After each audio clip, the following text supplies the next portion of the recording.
Hi everyone, welcome to your lecture about data entry and georeferencing. I'm not going to number this lecture, it's going to be sitting somewhere between your other lectures, but if you found this link, then you've seen where it's nested, and that's the proper position for it. So why do we need to focus on data entry? Pretty frequently, you will use existing data, and there are a variety of sources, whether it's governmental or private, that you can find it from. Sometimes you may need to make some conversions of that data, but nonetheless, it may be available. There are times, though, where you're going to have to either create or edit that data yourself. For example, if you're using older maps, or if you're using imagery that you need to georeference, if it's new data that you've collected that you need to enter in, or if there's edits, whether big or small, that you need to make in your area of interest. There are a few different methods of entry. There's manually digitizing, which is tracing that map. You can do it on a tablet or tracing the locations of the important coordinates. There is automatic map scanning, text scanning, format conversion, such as from classified raster images, and GPS and other surveys that you can utilize. For manual digitizing, this is done again on a screen or a digitizing tablet. You have registered ticks or control points that you utilize to go ahead and kind of take what you have and reference it to what is on ArcGIS. You could connect the dots, digitize each point, digitize lines from those points, and then combine those segments to create an area or polygon. So digitizing primarily from a cartometric map, these are based on coordinate surveys. They're plotted and printed pretty carefully, and they contain the coordinate registration info. So you can see that on these maps, there's a lot of little numbers, and there's all these different lines. That right there is that coordinate registration information, and other information as well, potentially, that you might need. So coordinate registration, where are these tick marks in the map? If you look around, you can see that there are some different forms of tick marks. Kind of just depends on the map where you need to look for them. You can also choose your own. Manually digitizing, these are some common errors that might require you to do manual digitizing, whether there is an undershot, an overshot, like you see here, fake nodes or pseudo nodes, polygon label points that don't match up, missing label points where they may need to exist, dangling nodes, and line crossing no node. So next step would be the actual editing. Manually doing this, there are line and point locations that we adjust on a graphic display by pointing and clicking with our mouse or our keyboard. This is very controlled but time consuming. There's also something called interactive rubber sheeting. This is where anchor points are selected, and again, this is done on a graphic screen, and other points are selected and dragged around that screen. Those lines and points, except the anchor points, are interactively adjusted. There's also line snapping, which is very common, where a vertex or a node is close to another line or endpoint, but those lines snap together.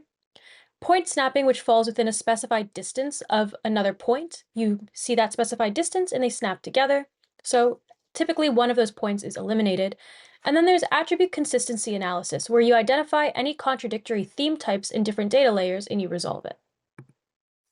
So this is what it looks like before and after snapping. You can see these undershoots over here, this snap tolerance, and this overshoot.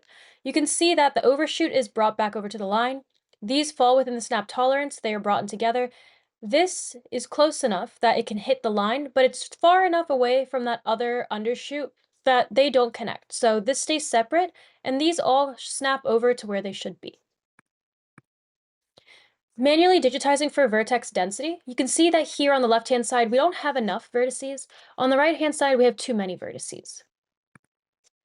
If you have too few vertices, you may want to do a spline interpolation. And you learned about this in your interpolation slides. This was lecture 7. We also have heads-up or on-screen digitizing. This is where we substitute a digital base map or a scanned image for the paper map. This can be a digital photo that you've taken by your camera. Avoid wide-angle lenses, though. And then polygons are digitized as closed structures, per usual. So the beginning and the end point will always be the same. No snapping is required in this case. If the background image is georeferenced, in essence, it has some good and known coordinates, your digitized data will also be georeferenced. Likewise, if those tick coordinates are created in real-world coordinates rather than in tablet inches, your digitized data will also be georeferenced. So here is an example where we have our pre-existing layers.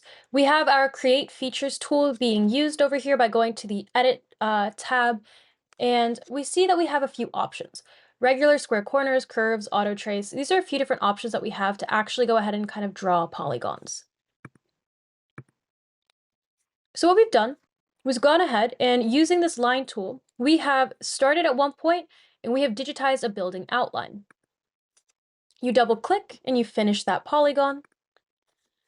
One thing to pay attention to is, again, something we talked about in lecture 7, if we've already gotten there by the time you've watched this video, but these are called slivers. And slivers are basically when you have two lines that are meant to represent the same thing, but there's a small distance between them. This is particularly an issue for geometry-only vector formats like shapefiles. So you see over here an example of an overshoot. This is the common boundary that is, we've done an overshoot intentionally where the common boundary is there to avoid slivers. So you see over here again, this is a separate polygon, but the original boundary is this black line over here. And this polygon over here is an overshot. Then we select the polygon with the boundary that we want to keep. We select our modify in our clip tool. And now we have a new common boundary that is established between these two polygons. So this makes sure, per over here, that additional little gray line, that overhang over there, is now removed and they share a common boundary.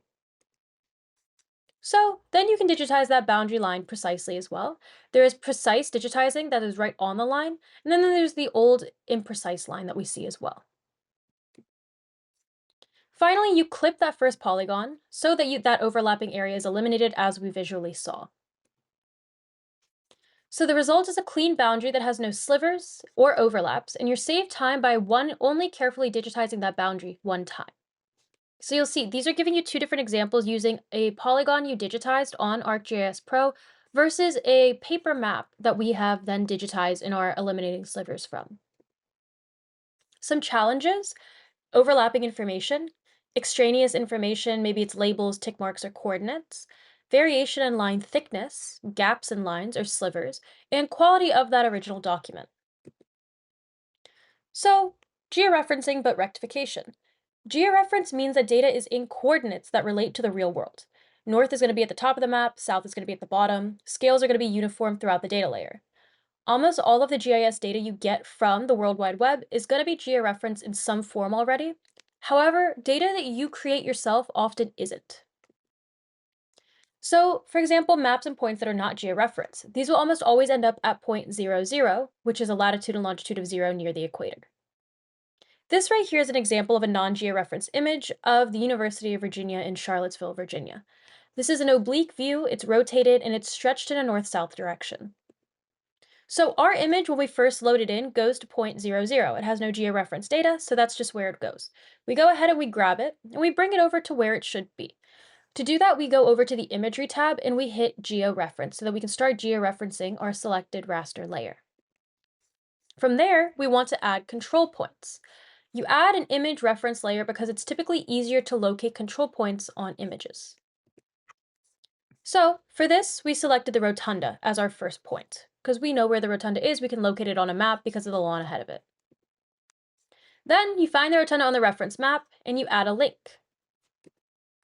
The rotunda in our new image is now on top of the reference layer rotunda, but you also still see the orientation and the size are all wrong.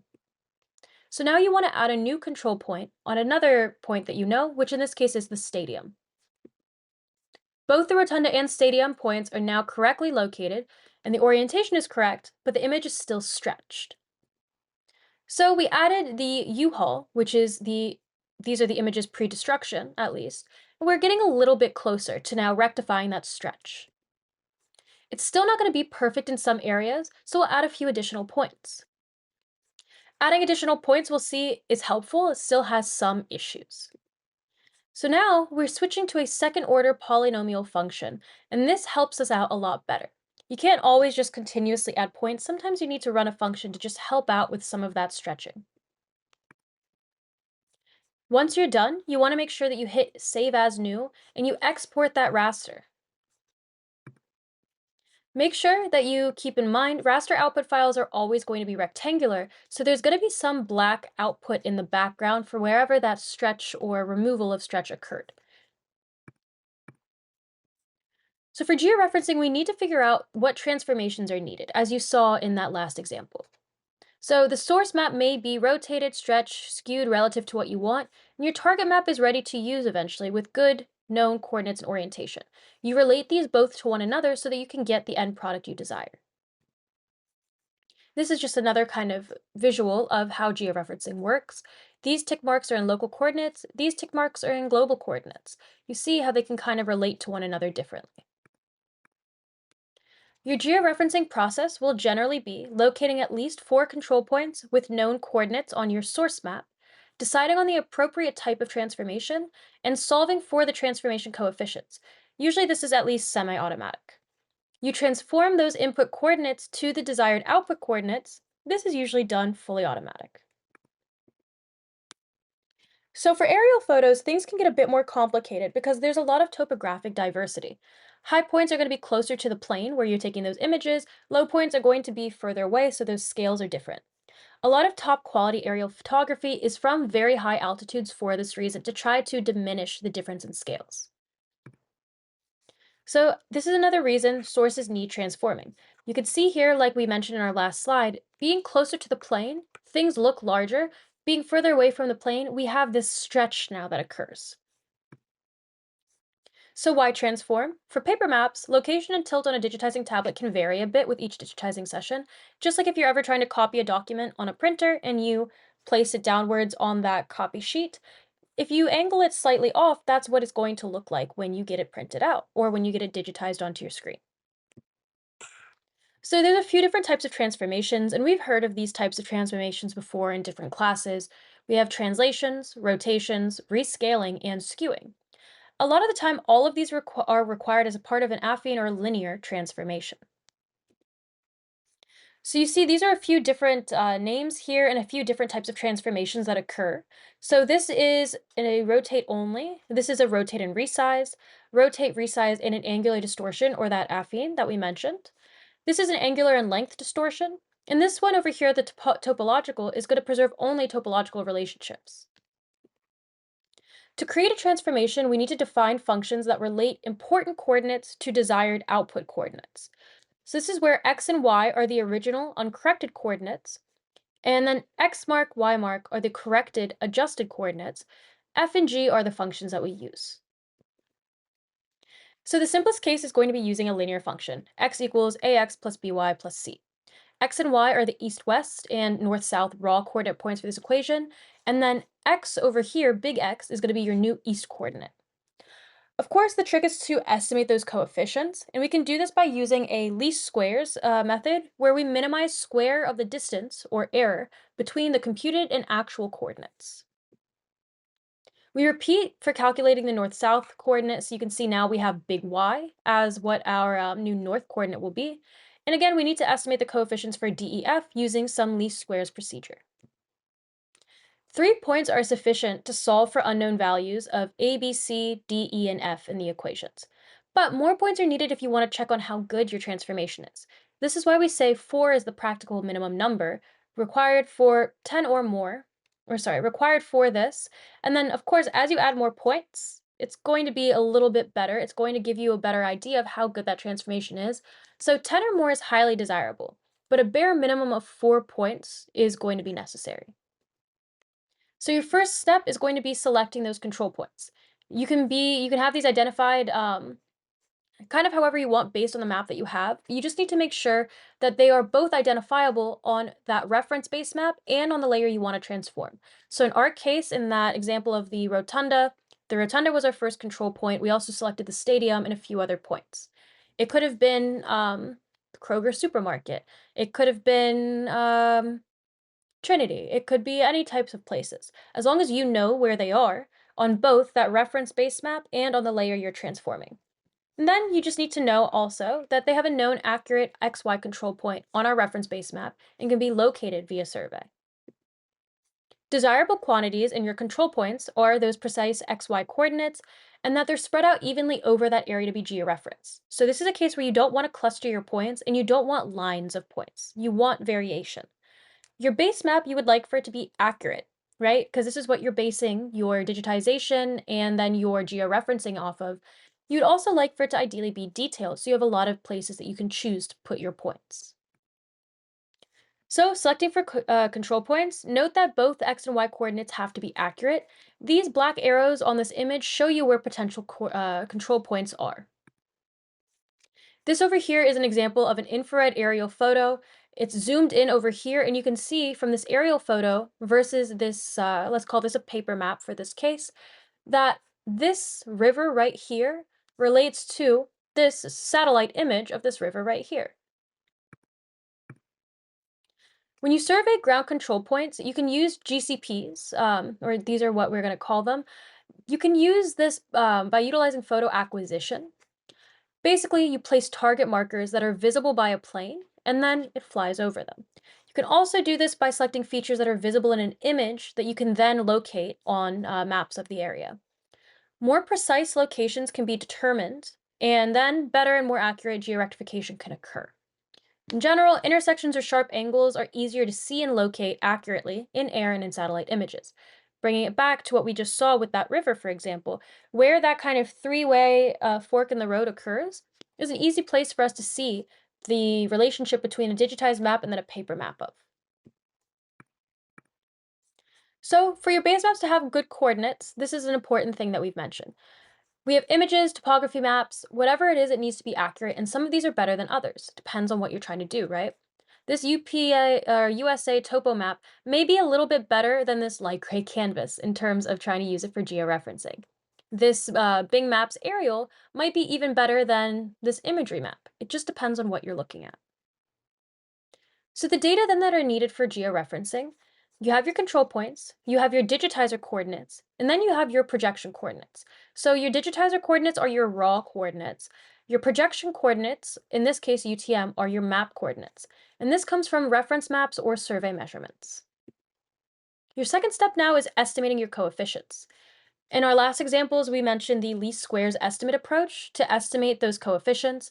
And then based on our known coordinates, a minimum of 3 is needed to get estimates, but 4 allows us to have kind of a check on how good it fits.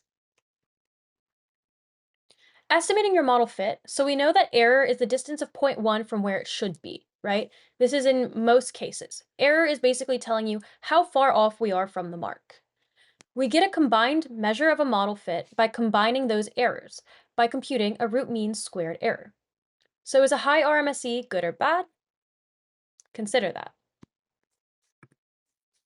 So we want to make our RMSE as low as we can because the lower our error is, the more accurate we are. So talking about ground control points and RMS error, that RMS error is the same as the statistical standard error. This is going to be expressed in map units or the normalized standard error if unitless.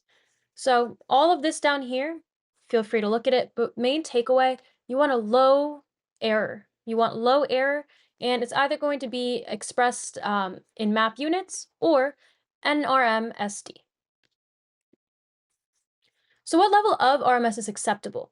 Your general rule of thumb for georectifying raster data is you want it to be less than or equal to half the map unit size of a cell, or half the map unit size of a pixel.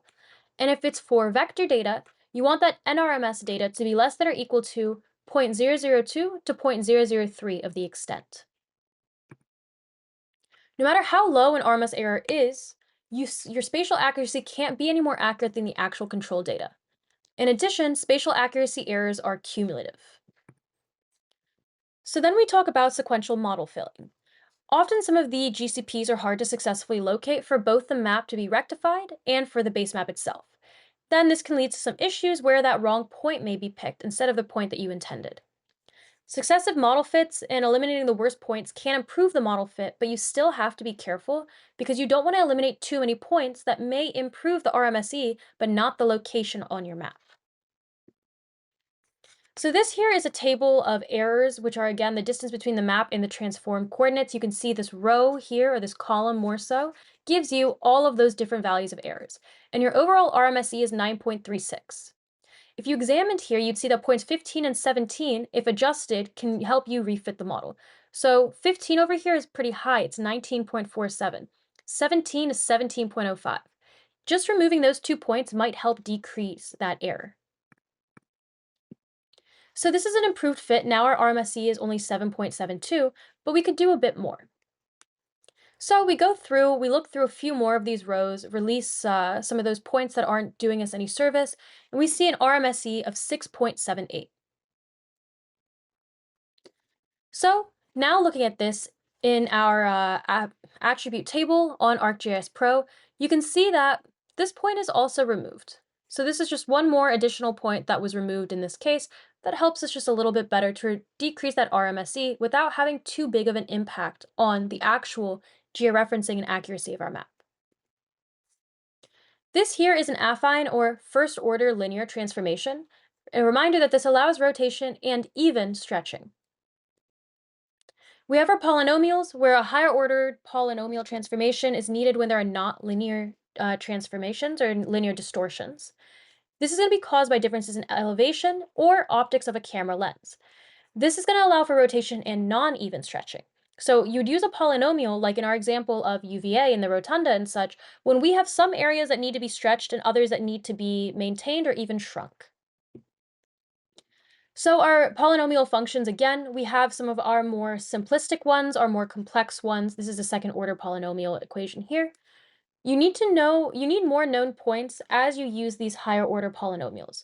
So to be specific, you need t plus 1 times t plus 2 over 2 points, where t is going to be the order of the polynomial.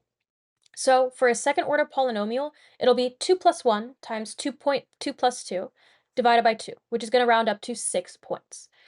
Again, this is how many minimum you're going to need to be able to run whatever order polynomial it is you're trying to run. So this is a visual showing you some original data and then these different types of transformations that have been done to it, whether it's affine, second order polynomial, or third order polynomial.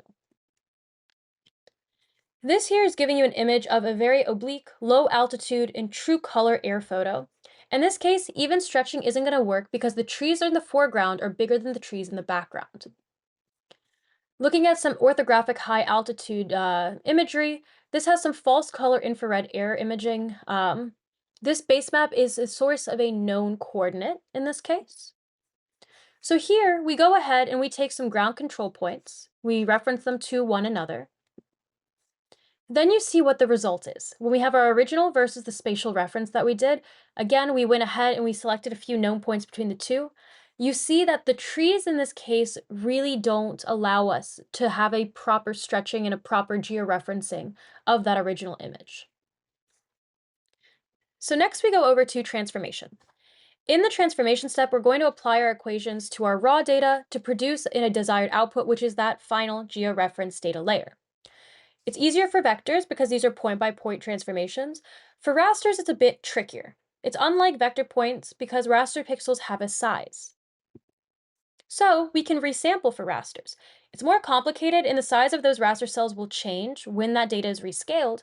So it'll alter the pixel size, it'll also alter the pixel orientation. Some sample methods or resampling methods we have for discrete and continuous data nearest neighbor. Again, this is covered in lecture 7. We also have continuous data only options, which are bilinear interpolation, cubic convolution, and then both of these can be used to smooth blocky data, but you won't get something for nothing, per many things in life. It doesn't necessarily mean it's more accurate. So this here again is that image of your input raster versus your output raster using either nearest neighbor, bilinear interpolation, or cubic convolution. This is another example of bilinear interpolation. And this is a georeferencing and resampling example here. On the left, we have our raw image where our pixel size varies. We don't know our orientation or our stretching. On the right-hand side, we have our rectified image. So we know the exact pixel size is 2 meters. We know our orientation now is north-south, and our stretching is either none or rectilinear. So rubber sheeting is something that we mentioned earlier. In the old days, you would literally print a map onto a sheet of rubber, and then you would stretch that map accordingly as you needed to.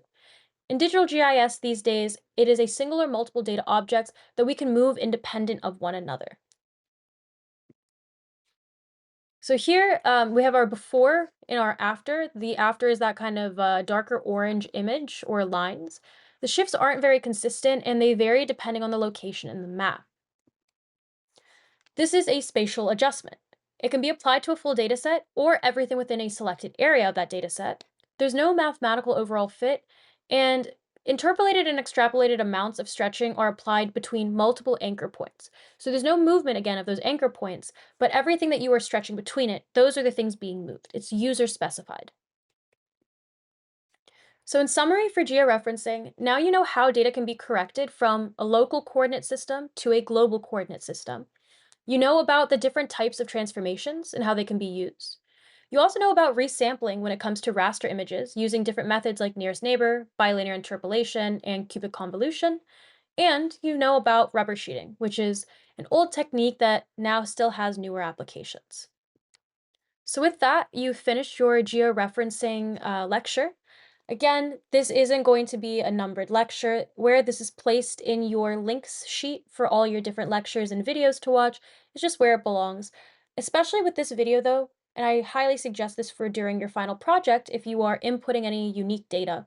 Come back to this, rewatch it, stop on some of those slides that are discussing like those polynomial functions, differences between the rasters and vectors for our different types of georeferencing and transformations. It's really useful data. It's really useful information. And you can always come back to this slide whenever you are looking throughout the course. With that, good luck with your assignments and your tutorials, as well as your final project.